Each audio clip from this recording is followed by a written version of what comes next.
Welcome back to the Dershow. As you know, usually when I speak about a subject, I know what I'm going to say. I have an opinion and I'm going to state it very strongly. Tonight, I'm going to speak about an issue that I'm just not so sure about, and I'd be interested in your input. I'm sure about one aspect of it, but I'm not so sure about whether or not Speaker of the House Nancy Pelosi should have gone to Taiwan. Let me make clear my views on Taiwan. I think Taiwan is a wonderful, great democracy, and America should support their remaining democracy.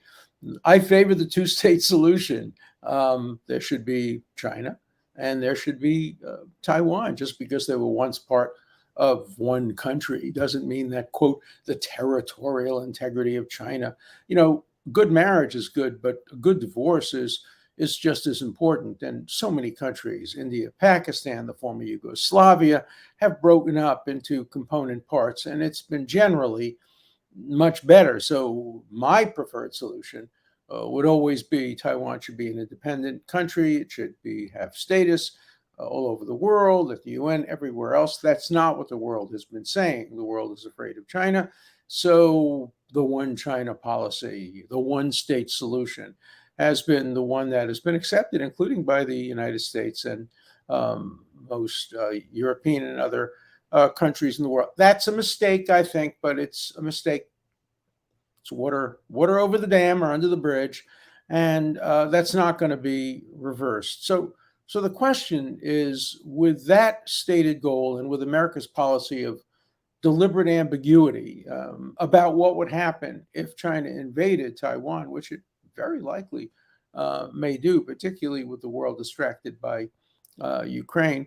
What would the United States do? Well, President Biden said we would come to the defense of Taiwan. Then the White House pulled back on it and say, no, we believe in strategic ambiguity. We're not going to tell them what we're going to do in the event of a military attack on Taiwan.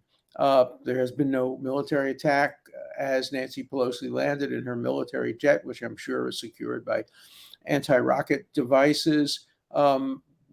Chinese communist jets basically flew around Taiwan in a show of strength and probably violated the sovereignty, because they don't believe in it, of Taiwan. They crossed the middle ground of the strait that separates Taiwan from China, which generally they stay on the Chinese side of that strait. So I don't know whether Pelosi was right or wrong. On the one hand, I support her support for the Taiwanese people.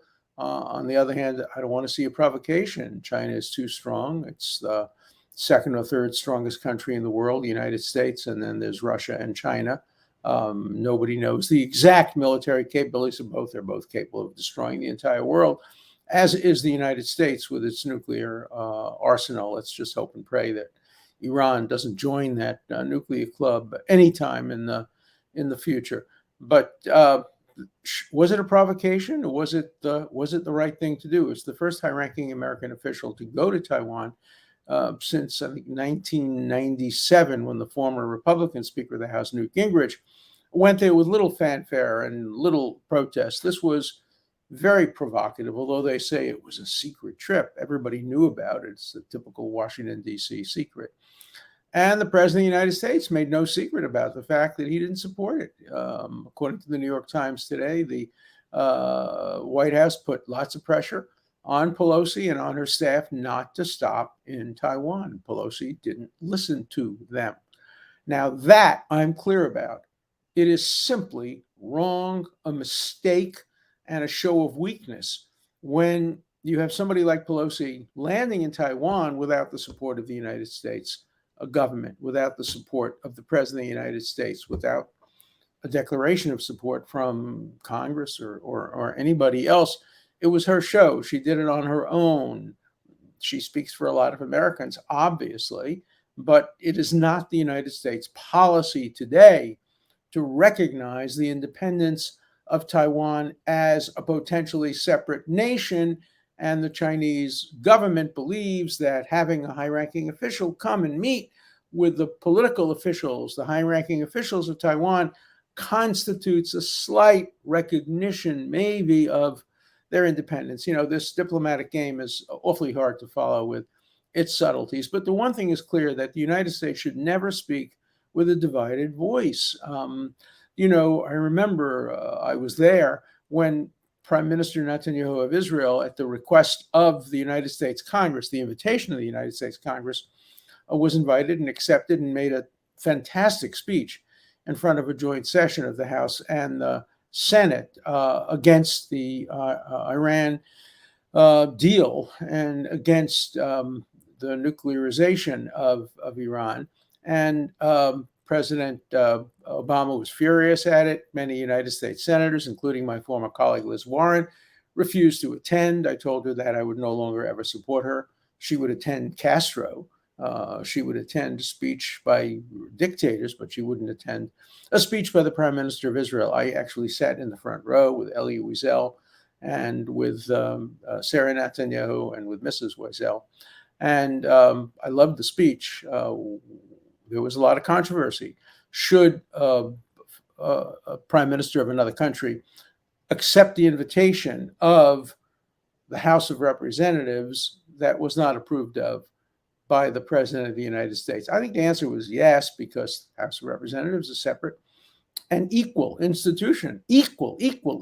Hard to believe, but under the Constitution, the legislature is equal to the president, certainly not in power, in actuality, and equal to the judiciary. The judiciary is called the least dangerous branch. It is the weakest branch, except when it flexes its muscles, like in the last weeks in June, when it rendered so many important decisions about guns and abortion and climate control and other issues. But Pelosi had the right to do it. Was she right to do it, is the question. Trump had the right, President Biden had the right to disagree with her, but was he right to publicly disagree with her? I think the end result is not good. The end result is that it shows China that the United States administration, the current administration, is divided over how to deal with Taiwan. Taiwan has been a big issue for Nancy Pelosi for many years. I understand that. And she has the right to do what she wants as the leader of half of one of the branches of the government. But it would have been so much better if they had achieved a negotiated resolution between the executive and the legislative branch that would have permitted us to speak with one voice. Look, why do I support the two-state solution? I support it, and there's two words for the reason, and that is Hong Kong. Hong Kong was a British protectorate. I've been there on a number of occasions. It's a great city, wonderful place, democratic, open, free press, free speech. And then China was allowed to take it over. And it promised, no, it wasn't going to turn Hong Kong into just another part of China with repression and denial of civil liberties and due process and free speech. No, it wasn't going to do that. It did it. I had dinner with a friend the other night who had spent 30 years in Hong Kong with his family, with his children, loved it, and now had to leave because he didn't have any freedom. He didn't want to bring his children up in a repressive regime like China. Hong Kong has now become part of China. And I don't think anybody should want to see Taiwan become part of current China. Oh, they'll make all kinds of promises. Oh, we'll keep it independent. We'll make it like a separate state within the federal government. But the Chinese government is not federal, and it didn't do that to Hong Kong. In Hong Kong, it imposed its communist totalitarianism on the wonderful people of Hong Kong. The Chinese people, I've had a lot of dealings with China over the years. I've been there, went there for the first time in 1979. I was one of the first people from the West to go there. I was sent there by Ted Kennedy, my friend, Senator Ted Kennedy, who wanted me to look into the human rights issues that were growing up, the democracy wall. I went there with my son Elon and went back again, lectured at a number of Chinese universities. And I'll tell you an interesting story about the schizophrenia of many Chinese intellectuals and business people. So Because I was a guest of the University of Beijing Law School, they assigned me their very, very best top student to be my guide. He was just absolutely wonderful, brilliant, brilliant guy. You got to know him. We were there for, lecturing for over a week. And at the end, I said to him, so what are your ambitions? What are your goals? He was 22 or 23 years old. He said, I have two ambitions. Number one, I want to be invited to become a member of the Communist Party. Neither of my parents were invited to be a member of the Communist Party because they're ordinary working people, but I'm a lawyer. So I hope to be invited to become a member of the Communist Party. And number two, I would like to become a mergers and acquisition partner at Skadden Arps in New York, which is probably one of the most prominent mergers and acquisition capitalist firms in the world. And so that was the ambivalence. That was the schizophrenia. Communist on the one hand, a capitalist on the other hand. And that's been what's going on in China now over the past more than a decade. Internally, they're communist. When it comes to competing with the United States and other countries, they're as capitalist as anybody gets. And I actually made a speech a few years ago in China where I said you can't have it both ways. If you want to become part of the capitalist free market nations of the world, you're going to have to pass laws. You're going to have to make it possible for people to invest there and know that they can get due process if something goes wrong. And once you establish the rule of law for business, it will spread to individuals. It will spread. Well, that hasn't quite happened. Yes, they have rules. And yes, a lot of American companies do invest in China, although I know some that won't go near it because the Chinese courts are obviously not real courts. When they do go and do business in China, they have binding arbitration clauses where every dispute is resolved by some European arbitration committee, which everybody agrees to.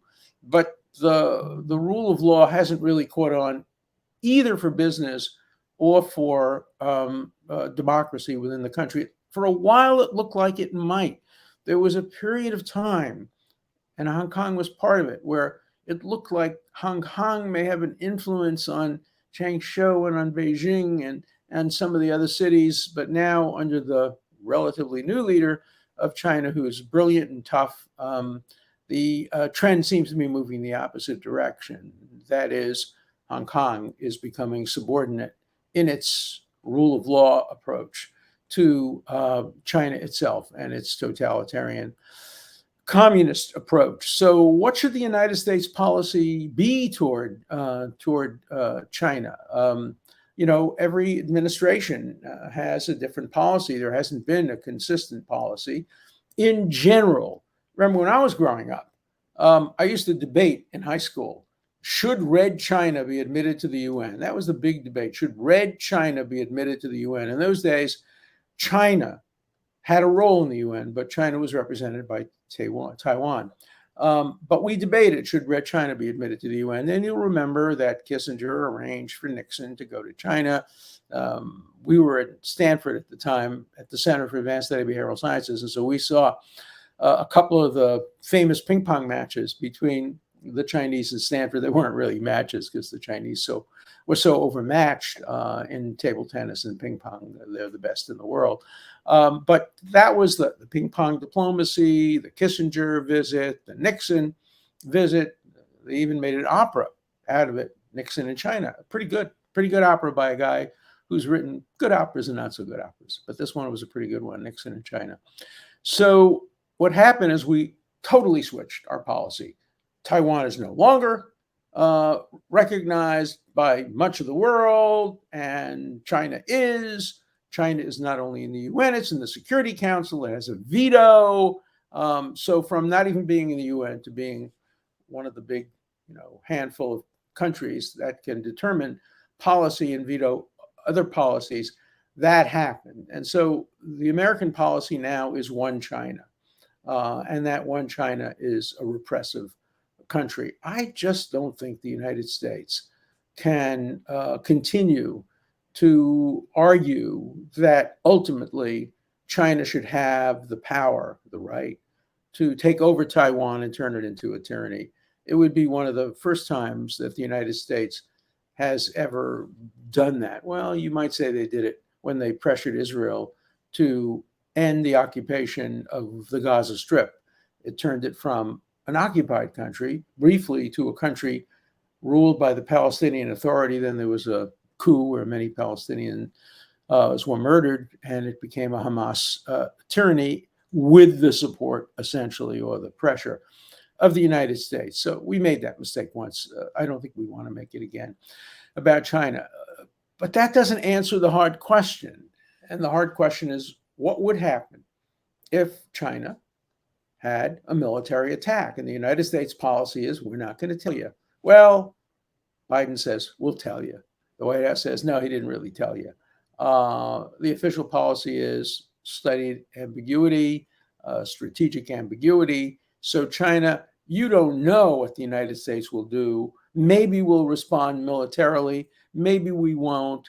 And since you don't want to risk it, you shouldn't attack militarily. Well, I have to tell you, if I was one of Chinese leaders, I would take that as such a sign of weakness. And I hope we didn't encourage and provoke some kind of a military action from China. Experts tell me, and I know they've said it publicly, that eventually China will lose patience and will militarily take over Taiwan, unless the threat of a military attack on Taiwan will bring Taiwan to a situation where it will agree to become part of China with certain conditions. That's always a possibility, but I think they're going to learn the lesson from Hong Kong. That's what Hong Kong did.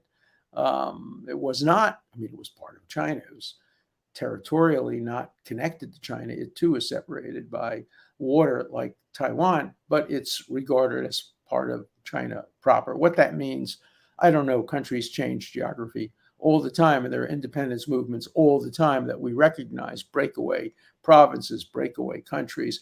We're more likely to recognize the Russian occupation of parts of Ukraine then probably we would be to recognize the independence of Taiwan. So we're not going there. And so I suspect during my lifetime, and probably during some of your lifetimes out there, we're going to continue to see the status quo, which is unclear, which is uncertain, which is ambivalent. In practice, Taiwan is a separate country. They have elections, they have their own economy, a good economy. Apparently the best food in all of China is on Taiwan, and that's a big deal for me. I don't want to ever lose that. But if China doesn't invade, it will maintain the status quo. It will threaten invasion. If China does invade, we just don't know what will happen. Or if China has like a partial invasion, like Russia started to do in Ukraine, and then of course they moved west. So this is a story that hasn't come to an end yet. And as to the question, did Pelosi do the right thing? I leave that up to you. As to the question, did Biden do the right thing? I leave that up to you. But let me tell you that between the two of them, they did the wrong thing.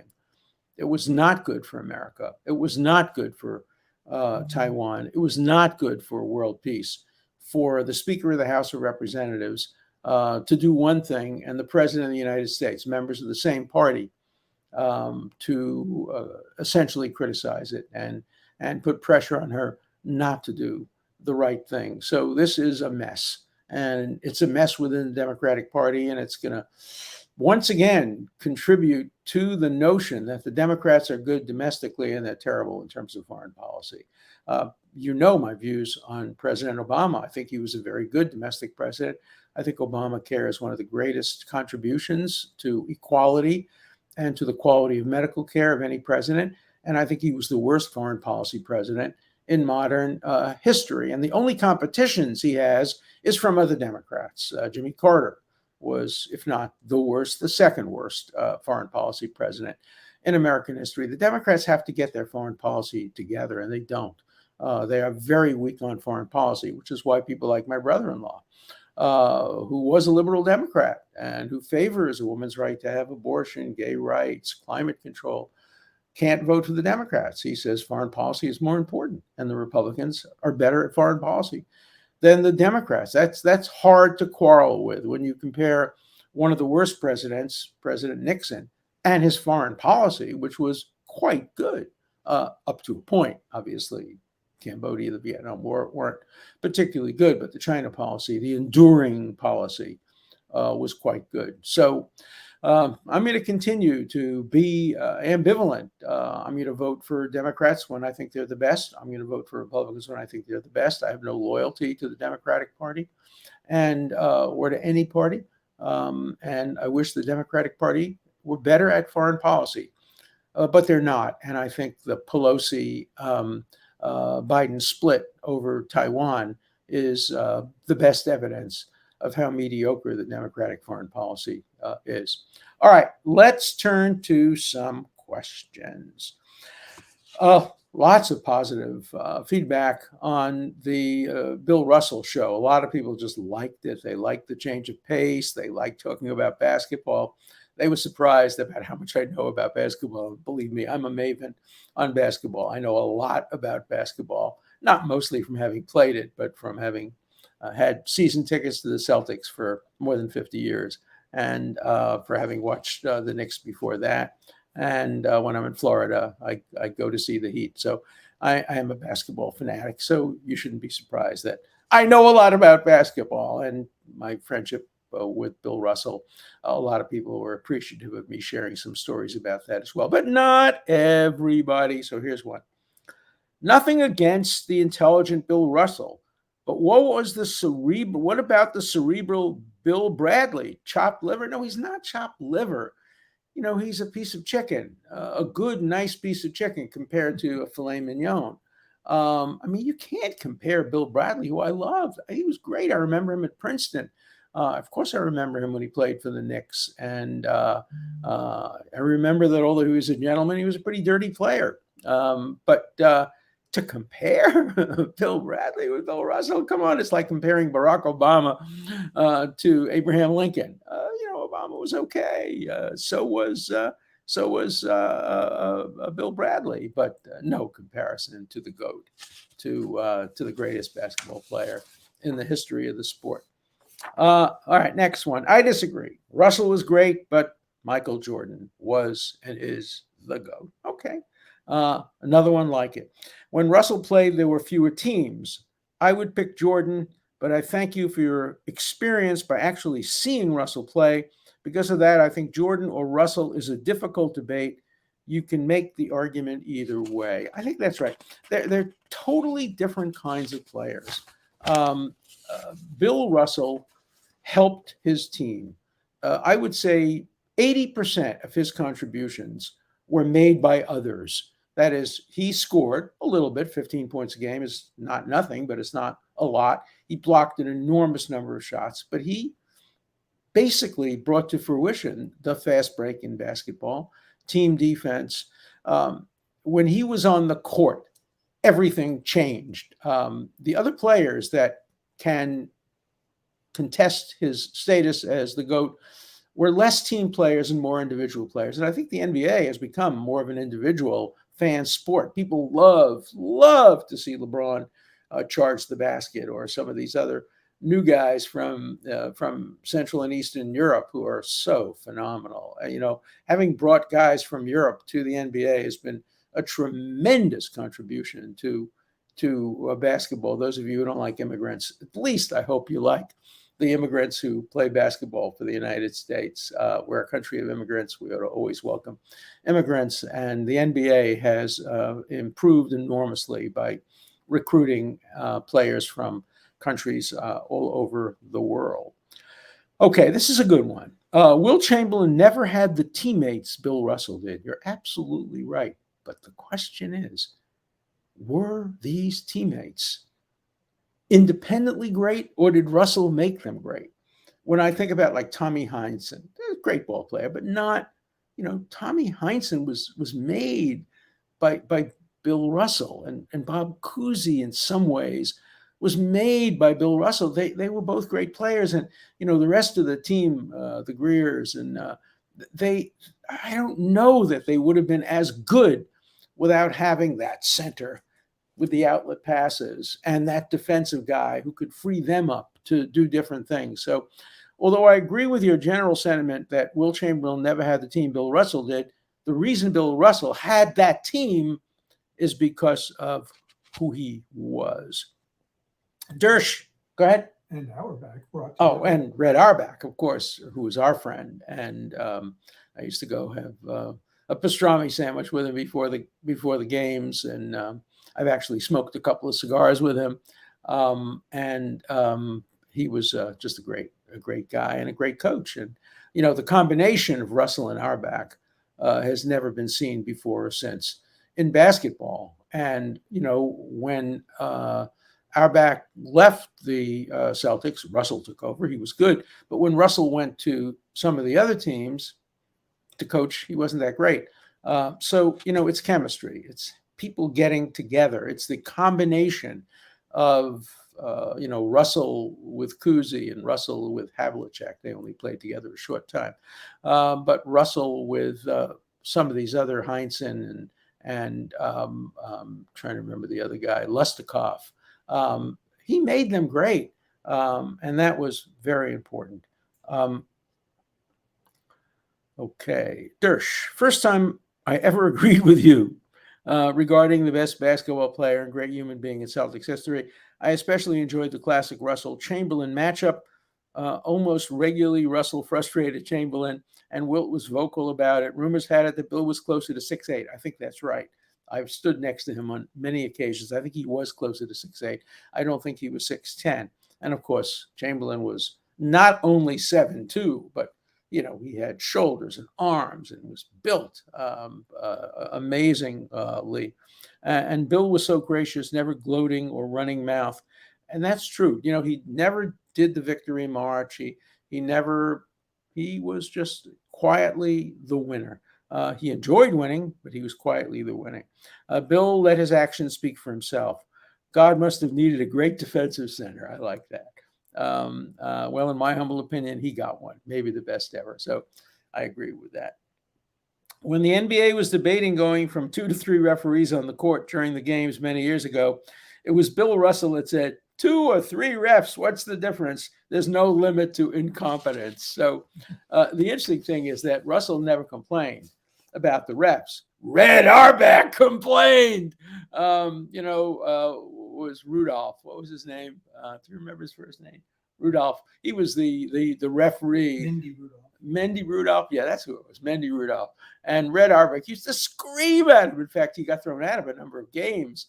Off court, Mendy Rudolph and Red Auerbach were great friends. But on the court, you made a call against Red Auerbach, you were going to get it. Red understood that if you protest the first call, maybe you'll get the second call.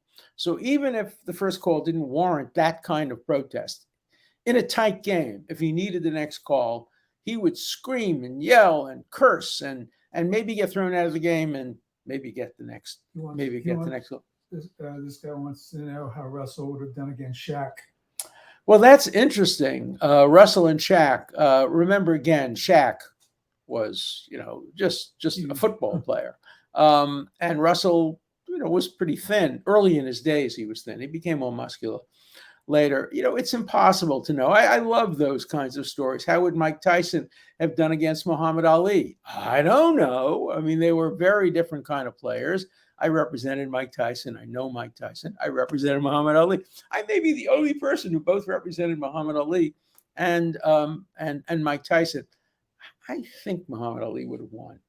I don't think he would have knocked him out, but I think he would have won. I think he would have tired him out.